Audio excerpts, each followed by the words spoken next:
Why do autumn cold fronts make fishing harder? Imagine standing on the water's edge, casting your line, and suddenly feeling a shift in the air. That change is often caused by a cold front moving in during autumn. Cold fronts are like weather switches that can turn fishing into a real challenge. They happen when a cold air mass pushes into a warmer one, causing quick drops in water temperature and changes in barometric pressure. These shifts can make fish act very differently than they do on calm days. Cold-blooded fish, like bass and trout, slow down as the water cools. Their metabolism drops, so they become less active, eat less often, and move around less. This means they are less likely to chase after a lure or bite when you cast.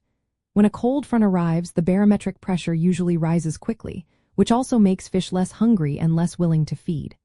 They tend to stop feeding just before the front hits, and after it passes, they stay cautious and less responsive. Fish often seek out warmer, more stable places like deeper holes, spring-fed areas, or sheltered spots such as under overhanging trees or in creek channels. This makes them harder to find and catch because they are not in their usual spots. Cold fronts also stir up the water with wind and rain, creating more sediment and reducing water clarity. Fish relying more on their lateral line and smell in murky water, so they become more cautious and less likely to strike at your bait.